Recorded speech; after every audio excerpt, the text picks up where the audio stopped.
네, 그럼 여기서 안동대 문제를 취재한 엄지원 기자와 함께 좀 더 자세한 이야기 나누어 보겠습니다. 네, 엄 기자, 리포트에서 봤는데요. 이 학부장 제이모 교수의 갑질 문제가 제기된 게 이번이 처음이 아니라면서요? 그렇습니다. 벌써 두 번째입니다. 이번 해고당한 직원이 바로 이전에도 20대 여직원이 근무했었는데요. 문제의 제2학부장 밑에서 한 달 반을 근무하다 돌연 그만뒀습니다. 당시 그 직원은 이미 무기계약직으로 이번과는 달리 정년이 보장된 케이스였습니다. 교직원 노조 쪽에서 확인한 결과를 좀 종합해보자면요. 당시에도 학부장의 부당 지시와 크고 작은 갑질이 끊이지 않았습니다. 결국 심적인 부담감이 커서 퇴사를 결정했다는 증언입니다. 이렇게 정년까지 보장이 됐는데 갑질을 버티지 못하고 그만뒀다.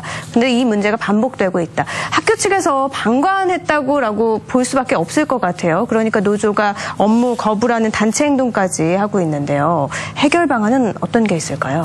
네, 말씀하셨듯 안동대 측에서 방관한 점이 좀 커 보입니다. 지난 24일 해당 직원이 학부장의 평가 상황, 그러니까 최저점을 줘서 해고 기준에 걸린다는 얘기를 이미 학교로부터 미리 전달받았었습니다. 그러니까 그 직후부터니까요. 2주 넘게 교직원 노조가 평가의 객관성에 문제를 제기해 왔습니다.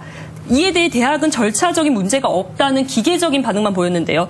제가 리포트엔 따로 담지 못했지만 해고된 직원은 총장 면담도 가졌습니다. 그 자리에서도 안타깝지만 절차대로 진행한 거라 어쩔 수 없다라는 허망한 답변을 들었다고 저희 취재진이 전해왔습니다. 네, 그러니까 절차를 지켰기 때문에 점수를 어떻게 주는 건 상관이 없다 이렇게 들리네요. 맞습니다. 노조는 해고 직원이 복직될 때까지 무기한으로 업무 거부를 지금 이어가겠다고 밝혔습니다. 또 별도로 노동청에 부당해고 구제 신청할 계획입니다. 그렇군요. 앞서 리포트에도 잠깐 언급이 됐지만요. 안동의 한 교수가 학생의 연구 보조비를 빼돌리고 또 피해 학생은 SNS에 이 사실을 폭로한 거잖아요. 학교에서는 확인된 게 없다. 근데 아시다시피 학생이 폭로한 곳이 SNS 익명 게시판이고 편취한 교수 이름이나 연구 사업의 시기 같은 것이 전혀 언급되지 않은 상태였습니다. 안동대는 2010년 이후로 시기를 설정해서 연구 보조비 액수가 큰 공대 쪽 사업에 참여했던 학부생 60, 70명 정도를 추렸고요. 의심 가는 교수 67명 정도를 추려서 전수조사를 했습니다. 하지만 다들 그런 적이 없다, 알지 못한다 이런 답변만 하면서 성과는 없었습니다. 저희 취재진도 보다 구체적인 제보를 원한다는 그 댓글을 폭로글에 남겼지만 아직 답변은 없는 상태입니다. 계속 자체 조사에서는 나온 게 없다, 확인된 바가 없다라는 입장이잖아요. 그러면 수사는 어떻게 진행이 될까요?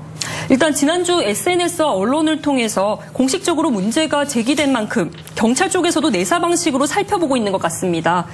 피해 학생이 추가 폭로가 이어진다면 본 수사로 전환해 관계자 조사 등이 이뤄지지 않을까 생각됩니다. 알겠습니다. 교수 갑질에 연구비 횡령까지 안동대 비리가 계속해서 터져 나오고 있는데 후속 취재도 부탁드리겠습니다.